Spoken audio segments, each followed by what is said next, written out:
and a very warm welcome to the Bharata First podcast. This is Frank Rausan Pereira doing a reading of C.Raja.Gopalachari's Mahabharata. Chapter 88 Bhurishravas' End. There comes the valorous Satyaki, said Krishna, the charioteer, to Dhananjaya. Your disciple and friend is marching up, triumphantly breaking through enemy ranks. I do not like it, Madhava, replied Arjuna. It was not right for him to have left Dharmaputra and come here to join me. Drona is there, ever seeking an opportunity to seize Dharmaputra. Satyaki should have stuck to his post there to guard him.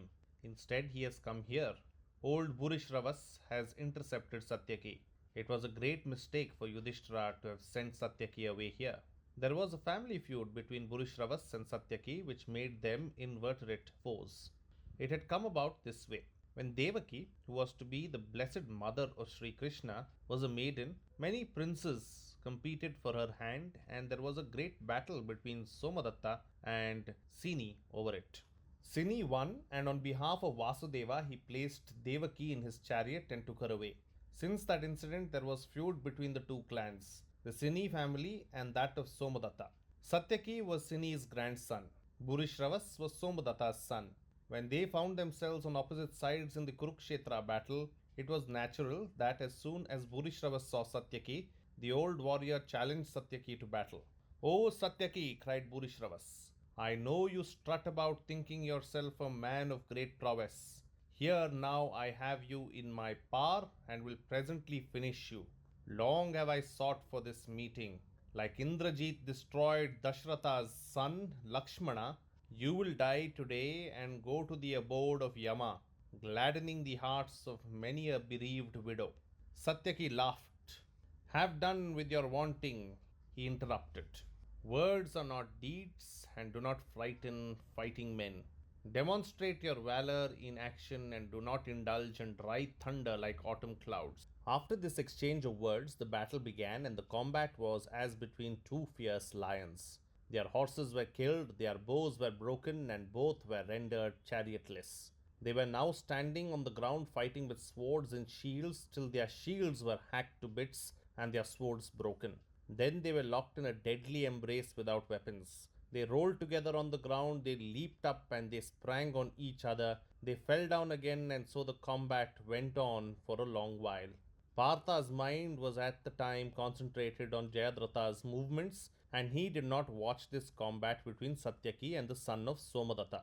But his charioteer Krishna was deeply concerned about Satyaki's fate, for he knew about the family feud. "Dhananjaya," said Krishna, "Satyaki is exhausted. Bhurishravas is going to kill him now."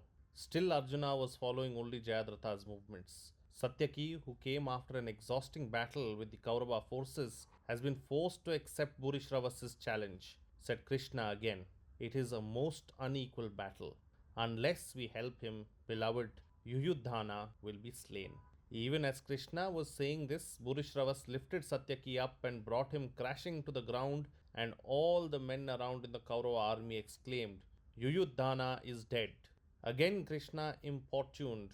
"Satyaki is lying almost dead on the field. The best among the Vrishni clan, one who came to help you, is being killed before your eyes. You are looking on, doing nothing." Bhurishravas caught hold of the prostrate Satyaki and dragged him on the ground as a lion drags its elephant prey. Arjuna was in a great conflict of mind. Bhurishravas has not been called to battle by me, nor has he challenged me to fight. How can I send my shaft at Bhurishravas when he is engaged with another? My mind recoils from such an act. Although it is true a friend who came to help me is being slaughtered before my eyes. Just as Arjuna finished saying this to Krishna, the sky was darkened by a cloud of arrows sent by Jayadratha. Arjuna replied with a shower of arrows, but he constantly turned with pain to where Satyaki was in the mortal grip of Bhurishravas. Krishna again pressed Arjuna to consider Satyaki's condition. "O Partha, Satyaki has lost all his weapons and he is now in Bhurishravas' power, helpless." When Arjuna turned, he saw Bhurishravas with his foot on the prostrate body of Satyaki and sword upraised to slay him. Before Bhurishravas could deliver the fatal thrust, Arjuna shot an arrow which went with the speed of lightning, and the next moment The uplifted arm fell chopped off to the ground, still holding the sword. Bhurishravas, all amazed, turned and saw who had done it. Son of Kunti, he exclaimed, I had not expected this of you. It befits not a warrior to shoot from behind in this manner. I was engaged in combat with someone else, and you have attacked me without notice. Indeed, then, no man can resist the evil influence of the company he keeps, as your unchivalrous conduct proves. Dhananjaya, when you go back to your brother Dharmaputra, what account are you going to give him of this valorous deed? Ah, who taught you this low trick, Arjuna? Did you learn this from your father Indra or from your teachers Drona and Kripa? What code of conduct was it that permitted you to shoot your arrow at a man who was engaged in combat with another and could not so much as turn his eyes on you? You have done the deed of a low bred fellow and foully besmirched your honor. You must have been instigated into it by the son of Vasudeva. It was not in your own nature to do it. No one with princely blood in his veins would think of such a dastardly deed. I know you have been incited to it by that contemptible Krishna. Thus did Bhurishravas with his right arm cut off bitterly denounce Krishna and Arjuna in the Kurukshetra field. Said Partha, Bhurishravas, you are old and age seems to have affected your judgment. You accuse Rishikesha and me without cause. How could I look on doing nothing when, before my eyes, you were in the act of killing my friend who came and risked his life in battle on my behalf, one who was like a right hand to me, and whom you were going to stab when he was lying helpless on the ground? I would have deserved to go to hell if I had failed to intervene. You say I have been ruined by keeping company with Madhava. Who in the wide world would not wish to be so ruined? You have spoken out of confused understanding. Satyaki, who was weary and exhausted when he came here and who was inadequately armed, was challenged by you to give battle. You overcame him.